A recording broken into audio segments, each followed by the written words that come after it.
Print এবং electronic মিডিয়ার ঐতিহাসিক ঘটনার সাক্ষী হলো পুরো বাংলাদেশ। আমরা আগেই বলেছিলাম যে বিরোধী দলগুলো এই সংসদ অধিবেশনে একটি কঠিন বার্তা দিতে যাচ্ছে এবং ঠিক সেটাই ঘটল। বিরোধী দল তাদের কথা অক্ষরে অক্ষরে রেখেছে। সংসদে যখন ফেসিবাদের অন্যতম দোসর পতিত স্বৈরাচারের আশীর্বাদ পুষ্ট বর্তমান রাষ্ট্রপতি শাহাবুদ্দিন চুপ্পু তার ভাষণ দিতে দাঁড়ালেন, ঠিক তখনই এক অভূতপূর্ব দৃশ্যের অবতারণা হলো। বাংলাদেশ জামায়াতে ইসলামী এবং এনসিপি এর সংসদ সদস্যরা কোনো রকম রাগ ঢাক না রেখে, আপোষ না করে ফেসিবাদের এই দোসরের বক্তব্য শোনা থেকে বিরত থেকেছেন এবং সরাসরি অধিবেশন কক্ষ থেকে ওয়াকআউট করেছেন। তারা বুঝিয়ে দিয়েছেন জুলাইয়ের শহীদদের রক্তের দাগ এখনো শুকায়নি, আর সেই রক্তের উপর দাঁড়িয়ে যারা ফেসিবাদের সুবিধাভোগী ছিল তাদের মুখ থেকে নীতিবাক্য শোনার কোনো ইচ্ছে বা সময় এই নতুন বাংলাদেশের নেই। কিন্তু ঠিক এই ওয়াকআউটের সময়টিতেই সংসদের ভেতরে যে বৈপরীত্য দেখা গেল তা দেশের রাজনীতির জন্য এক বিশাল বার্তা। একদিকে যখন বিরোধী দলের নেতারা প্রতিবাদে সংসদ থেকে বেরিয়ে যাচ্ছেন, ঠিক সেই মুহূর্তে দেখা গেল সরকারি দলের আসনে বসা বিএনপির শীর্ষ নেতা তারেক রহমান হাততালি দিচ্ছেন। এই হাততালি শুধু রাষ্ট্রপতির ভাষণের প্রতি সমর্থন ছিল তা নয়, বরং এটি ছিল এক ধরনের রাজনৈতিক সিগন্যাল যে বিএনপি এখন সিস্টেমের সাথে মানিয়ে নিতে চাইছে। তারা হয়তো আর আগের মতো কট্টর অবস্থানে নেই আওয়ামী লীগের ব্যাপারে, বরং রাষ্ট্র ক্ষমতার সমীকরণে তারা এখন আপোষের পথেই হাঁটছে।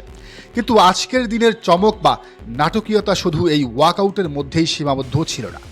সংসদের ভেতরে আজ এমন একটি ঘটনা ঘটেছে যাকে বাংলাদেশের সংসদীয় রাজনীতির ইতিহাসে একটি মাইলফলক বা ঐতিহাসিক মুহূর্ত হিসেবে আখ্যায়িত করা যায়। আর এই ঐতিহাসিক কাজটি করেছেন সংসদের বিরোধী দলীয় উপনেতা জামায়াতে ইসলামীর বর্ষিয়ান নেতা সৈয়দ আবদুল্লাহ মোহাম্মদ তাহের। যখন সংসদের আনুষ্ঠানিকতা হিসেবে শোক প্রস্তাব উত্থাপন করা হলো, তখন সরকারি দল বিএনপির পক্ষ থেকে অত্যন্ত সুকৌশলে এবং সচেতনভাবেই জুলাই গণ অভ্যুত্থানের অন্যতম আইকন ইনকিলাব মঞ্চের সাবেক মুখপাত্র শহীদ শরীফ ওসমান হাদির নামটি বাদ দেওয়া হয়। যে ওসমান হাদি এই নতুন বাংলাদেশ গড়ার জন্য জীবন দিলেন, যার খুনিরা আজ ভারতে বসে নতুন ষড়যন্ত্র করছে, সেই হাদির নাম প্রথম সংসদের প্রস্তাবে বিএনপি রাখেনি। বিএনপি হয়তো চেয়েছে কোনো ধরনের বিতর্কে না গিয়ে একটি ক্লিন ইমেজ ধরে রাখতে, অথবা রাজনৈতিক প্রতিপক্ষের কোনো আইকনকে রাষ্ট্রীয় স্বীকৃতি দেওয়া থেকে বিরত থাকতে। কিন্তু ঠিক সেই মুহূর্তেই ঘটে গেল আসল বিস্ফোরণ। শোক প্রস্তাবে শহীদ ওসমান হাদির নাম নেই দেখেই হঠাৎ নিজ আসন থেকে তীব্র প্রতিবাদে দাঁড়িয়ে যান বিরোধী দলীয় উপনেতা সৈয়দ আবদুল্লাহ মোহাম্মদ তাহের। তিনি শুধু ওসমান হাদির নাম অন্তর্ভুক্ত করার জন্যই জোরালো দাবি জানাননি, বরং তিনি এমন দুটি নাম উচ্চারণ করেছেন যা পুরো সংসদকে মুহূর্তের জন্য স্তব্ধ করেছেন। তিনি অত্যন্ত সাহসিকতার সাথে দাবি তোলেন যে এই শোক প্রস্তাবে শুধু ওসমান হাদি নয়, বরং বিশ্ববরেণ্য মুফাসসির কোরআন আল্লামা দেলোয়ার হোসেন সাইদি এবং জামায়াতে ইসলামীর সাবেক আমির মাওলানা মতিউর রহমান নিজামী সহ জামাতের শহীদদের নাম অন্তর্ভুক্ত করতে হবে, এবং সেটি অন্তর্ভুক্ত করতে বাধ্য হন স্পিকার।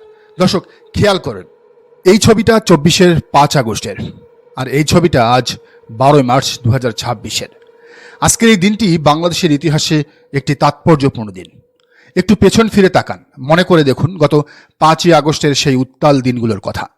বুকের তাজা রক্ত ঢেলে দিয়ে, অকাতরে প্রাণ বিলিয়ে দিয়ে এদেশের আপামর ছাত্র জনতা যে স্বৈরাচারের পতন ঘটিয়েছিল, তারই চূড়ান্ত প্রতীক হিসেবে সেদিন তারা দখলে নিয়েছিল এই জাতীয় সংসদের। আর আজ সেই ছাত্র জনতার রক্তস্নাত সংসদ আনুষ্ঠানিকভাবে হস্তান্তর হলো রাজনীতিবিদদের হাতে। কিন্তু অত্যন্ত আক্ষেপ এবং বেদনার সাথে আজ আমাদের বলতে হচ্ছে যে জুলাই গণ অভ্যুত্থানের ফলে সবচেয়ে বেশি রাজনৈতিকভাবে লাভবান হয়েছে বিএনপি, তারাই আজ সেই অভ্যুত্থানের স্পিরিটকে সবচেয়ে বেশি অবজ্ঞা করছে। অত্যন্ত দুঃখজনক হলেও এটি এক নিরেট সত্য যে রক্তের অক্ষরে লেখা জুলাই সনদকে সম্পূর্ণ পাশ কাটিয়ে এড়িয়ে গিয়ে আজ সরকারি দল বিএনপি সংসদে নিছক কিছু ফর্মালিটিস বা আনুষ্ঠানিকতা পালন করছে। ত্রয়োদশ জাতীয় সংসদের প্রথম দিনেই তারা এমন কিছু সিদ্ধান্ত নিয়েছে যা দেখলে স্পষ্ট বোঝা যায় যে বিএনপি প্রথম দিনই জুলাই সনদের অঙ্গীকার এবং নিজেদের দেওয়া নির্বাচনী ইশতেহারের সাথে এক চরম বেইমানি করেছে। কথা ছিল এই নতুন বাংলাদেশে একটি ভারসাম্যপূর্ণ রাজনৈতিক পরিবেশ তৈরির লক্ষ্যে সংসদের ডেপুটি স্পিকারের পদটি দেওয়া হবে বিরোধী দল থেকে, কিন্তু বাস্তবে তা দেওয়া হয়নি। অর্থাৎ দেশ গড়ার প্রথম দিনটি শুরু হলো এক চরম বিশ্বাসঘাতকতার মধ্য দিয়ে। এর পরের চমকটি আরও বিস্ময়কর। গত কয়েকদিন ধরে রাজনৈতিক মহলে স্পিকার পদে ডক্টর আব্দুল মঈন খান কিংবা আলতাফ হোসেন চৌধুরী অথবা অ্যাডভোকেট জয়নুল আবেদিনের নামই সবচেয়ে বেশি উচ্চারিত হচ্ছিল। সবাই এক প্রকার নিশ্চিত ছিলেন যে এই তিনজনের মধ্য থেকেই কেউ একজন স্পিকারের চেয়ারে বসতে যাচ্ছেন। মেজর অবসরপ্রাপ্ত হাফিজ উদ্দিন আহমেদ বীর বিক্রমের কথা সেভাবে কেউ ভাবেননি আজ সকাল পর্যন্ত, কারণ তিনি তো আগে থেকেই বর্তমান মন্ত্রিসভায় মুক্তিযুদ্ধ বিষয়ক মন্ত্রী হিসেবে দায়িত্ব পালন করছিলেন। সেই দিক থেকে বিচার করলে বিএনপি আজ যে সিদ্ধান্তটি নিল তার রাজনীতির মাঠে রীতিমতো একটি সারপ্রাইজিং মুভ বা আশ্চর্যজনক। তবে কথায় আছে, রাজনীতিতে শেষ কথা বলে কিছু নেই। এই প্রবাদের সবচেয়ে বড় প্রমাণ হলেন স্বয়ং মেজর হাফিজ সাহেব, যার বিরুদ্ধে নিজ দল ভাঙার গুঞ্জনও ছিল অতীতে। একটু অতীতে ফিরে গেলে আমরা দেখতে পাবো 1/11-এর সেই উত্তাল সময়ে বিএনপিতে যে সংস্কারপন্থী ধারার জন্ম হয়েছিল, যারা চেয়েছিল -2 ফর্মুলা অর্থাৎ হাসিনা এবং খালেদাকে মাইনাস করে বাংলাদেশে নতুন রাজনীতি, সেই তিনি ছিলেন তার অন্যতম কারিগর এবং সংস্কারপন্থী অংশের সেকেন্ড ইন কমান্ড। সে সময় আব্দুল মান্নান ভূঁইয়া ছিলেন বিএনপির সংস্কারপন্থী অর্থাৎ খালেদা জিয়া বিরোধী প্রধান নেতা।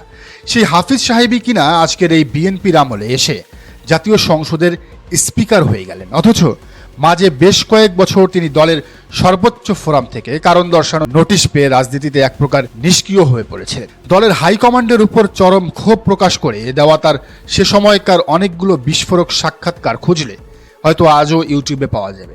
সেই হাফিজ সাহেবকে আজ স্পিকারের মতো রাষ্ট্রের অন্যতম একটি গুরুত্বপূর্ণ পদে বসানোটা বিএনপির ভারপ্রাপ্ত চেয়ারম্যান তারেক রহমানের দিক থেকে যেমন একটি বিশাল ট্রানজিশন বা রূপান্তর, ঠিক তেমনি মেজর হাফিজের জন্যও এটি অত্যন্ত তাৎপর্যপূর্ণ। যে মেজর হাফিজ একসময় বিএনপিতে পরিবারতন্ত্রের অবসান চেয়ে প্রকাশ্য বিদ্রোহ করেছিলেন, আজ সেই তিনি খালেদা জিয়ার ছেলে তারেক রহমানের আশীর্বাদ পুষ্ট হয়েই স্পিকারের চেয়ারে বসলেন। দিন শেষে প্রাপ্তি আর অপ্রাপ্তির এই হিসাব নিকাশটাই যে মূলধারার রাজনীতিতে যে কোনো আদর্শের চেয়ে বড় হয়ে দাঁড়ায়, আজ তা আবারও জাতির সামনে দিনের আলোর মতো প্রমাণিত হল। তারেক রহমান যে চাপে পড়ে কারো অনুরোধে কিংবা চাপে এই কাজটি করেছেন তা স্পষ্ট।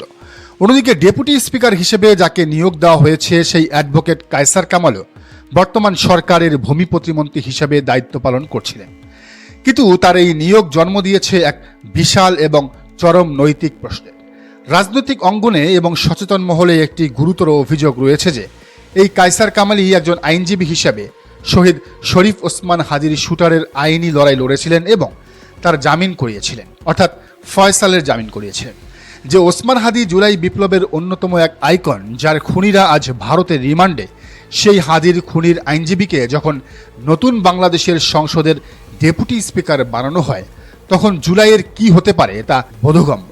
যেহেতু নতুন স্পিকার এবং ডেপুটি স্পিকার দুজনই বর্তমান মন্ত্রিসভা থেকে উঠে এসে এই দায়িত্ব পেলেন হঠাৎ করে, তাই খুব সহজেই ধারণা করা যায় যে আগামী আজকালের মধ্যেই মন্ত্রিসভাতেও একটি বড় ধরনের রদবদল বা পরিবর্তন আসতে যাচ্ছে। প্রথম দিনের প্রথম অধিবেশনের শুরুতেই বিরোধী দলের সাথে ন্যূনতম কোনো ধরনের আলোচনা না করে একতরফাভাবে সভাপতি মনোনয়ন দেওয়া এবং মেজর হাফিজকে স্পিকার হিসেবে চাপিয়ে দেওয়ার মাধ্যমে বিএনপি দেশবাসীকে বেশ কয়েকটি অত্যন্ত কড়া বার্তা দিয়ে দিল।